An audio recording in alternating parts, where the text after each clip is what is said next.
Hello and welcome. I'm your host Elizibar. We're going to talk about Xenotype today.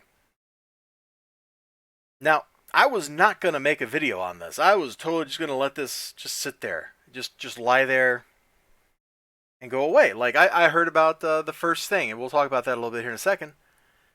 And I'm like, okay, well that's kind of crummy, but I've got this other thing I really want to talk about. So I was just like, I want to talk about that other thing, and then we'll just let this one go. We'll let it go. Well, the problem is every dang day. And I love this screenshot, by the way. This is fantastic. I love the. Let me get my webcam turned on so I can thumbs up that Elmo down there. Love it. So I guess this was on Ethan Van Sciver's stream here, which I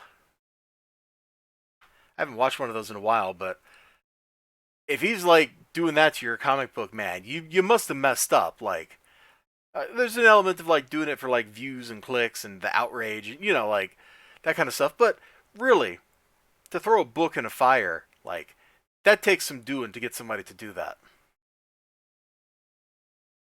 So let's start. What is Xenotype? I'm going to get rid of the little webcam here just so you can see all the art and I don't accidentally hide any of it. Because the art is really good. Look at this. This looks great. Looks great. Oh, I was looking at this earlier and I didn't even see all the little choose back there. That's pretty cool. Look at this. Cover art, interior art, like the strength of this skyline alone could propel a book to sales. It looks good. The artist has got a really awesome name, by the way. Odysseus Theodoratos. Like, that's an awesome name, dude. With a name like that, nobody can stop you from doing anything you want. Some really great looking art. As described as a manga. It's apparently 200 pages long. And the artist was supposed to have been paid for, I think it was 140 pages. Now you're looking at this, you're like, okay, 80 grand though. 80 grand, that'll pay a lot of pages. Like, let's say that, he's going to get paid a decent rate. Maybe not a great rate, but at least a decent one. You're looking at like 14,000 bucks, 100 bucks a page. That ain't too bad. It ain't great, but it ain't too bad either. That's how we got paid. He got paid like 6 grand, or maybe it was 7 grand, like some number in between those 2 points. That's what he was paid out of 80 grand for 140 pages. I mean, that comes down to what? Like, look, let's say 6,000 bucks, 100 pages. That's like $60 a page.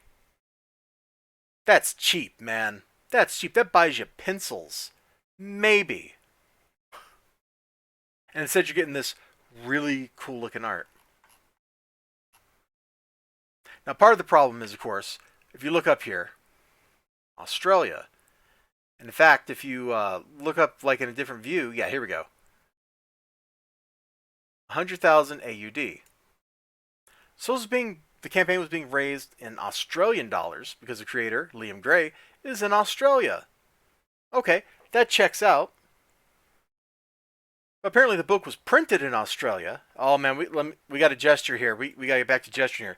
The book was printed in Australia, right?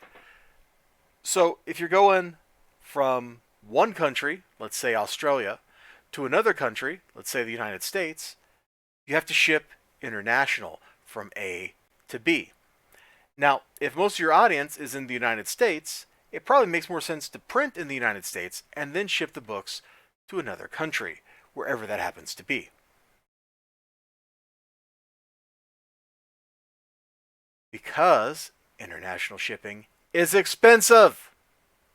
Worse, depending on how you're shipping it, depending on your country's laws, you might have to pay like export duties or tariffs or, something like that. They'll call it different things in different countries, but it all amounts to a tax to take your product, so whichever one of these comic books you want, and move it from over here to over here.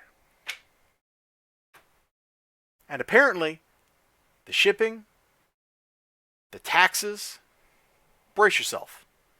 This is $80,000. Now, I'm not sure if the number for the shipping and all that is in USD or Australian dollars, but I saw somebody talking about it, and it's apparently works out to like about 27,000 bucks So if that's US dollars, that's a lot of money. If that's Australian dollars, that's a lot of money. That is a tremendous, absolutely tremendous amount of cash. It's like a third of the campaign's money. Just poof, evaporated into the ether just to ship the books. If you print them in the United States and you're shipping to people in the United States, it would probably only have costed you like $8,000. And then you got like the international shipping, that can be whatever. So there went all the profits. There went the profits that should have been the artists and should have been the writers. Now this is all bad enough, but this is like pretty straightforward financial dispute. You know, there's no weird stuff in this, and so I was going to let it go. I was going to let it go. Except, sorry, I should have clicked over to this one instead of the second one first. Except, look over here. I know you're like, what am I reading? That's the exact reaction. What are you reading? Then traces his fingers back along the edge of your ear and kisses you passionately. Oh, oh boy. Um, it's a little inappropriate. And this is with an artist that he had hired to do some art for the book. The artist is Nerd Wonder. She does like little, like cutesy style, chibi style, like arts and things. Like, this should not be. Okay, let me come over here. We need both hands. Both hands on deck. This is not how you or anybody else should be talking to somebody you work with. You should not be doing this with somebody that you're trying to hire to do art for your book. It's wrong. It's creepy. And her reaction should have been to be like, stop. Don't touch me there. This is my no-no square. Like, that's what's going on over here. That's what's going on over here. And now, I wish I could be like, yo, this is as bad as it gets.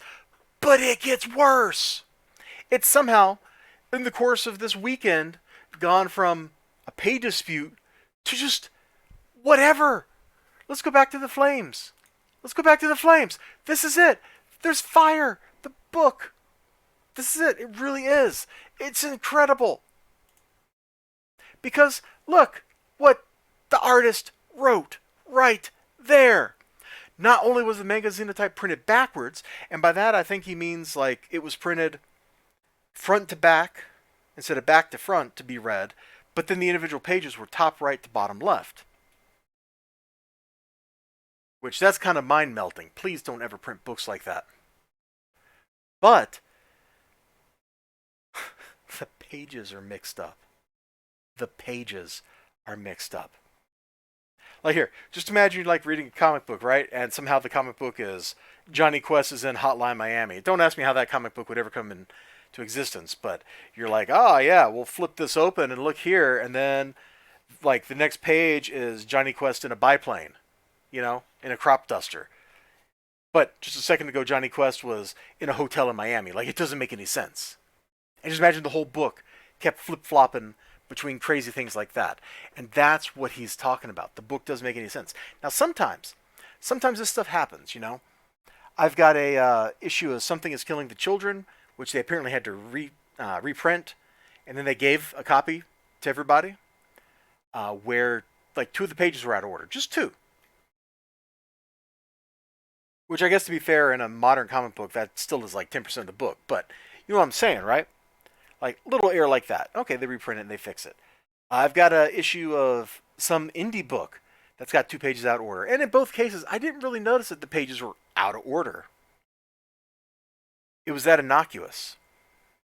Sometimes they really do get messed up. I've also got a Mr. Crypt up there that Peter Smeddy was nice enough to like let people buy just as a curiosity, where the pages are just completely jumbled. And I think that's what he's talking about right there, is things are just completely jumbled. The book is nonsensical. Good luck trying to read it. So we've got a book where the artist didn't get paid, where the writer is being really skeevy and sketchy, and third, why am I counting from my thumb? I'm not German. And third, the book isn't even assembled correctly. I don't know how you take and produce something like this and you raise 80 grand and you somehow don't turn a profit. Now, I gotta admit, I don't spend a lot of time watching Liam Gray on YouTube, but I'm really hoping, like, he's got to be feeling like this, you know? Because there's no other way to feel. Everything about this book has just been a disaster, one way or another. I feel like this for him. I'm sitting here laughing and stuff and just shaking my head, but I feel like this for him, man. It's crazy. It's just pain. The whole thing, the whole book is pain. And I am so glad today, well, actually, I take it back. I was so glad, like, Friday or Saturday that I didn't back the book, that I, for whatever reason, I didn't back it. Because if I had backed it, I'd probably be pretty upset with the product that I received. I would have been probably even more upset about the treatment of the artist.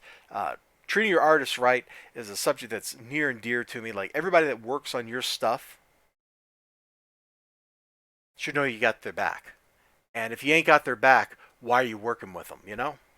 These kind of relationships, they can be purely transactional, but if they're deeper, if yeah, but not so deep as tab number 3 up there, like not that deep. No, you know, like the let's be friends as opposed and colleagues as opposed to maybe not even friends, maybe just friendly colleagues as opposed to I am a mercenary or tracing your fingers gently along your cheek.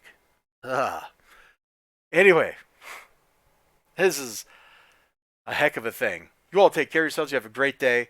And remember, hashtag, not your xenotype.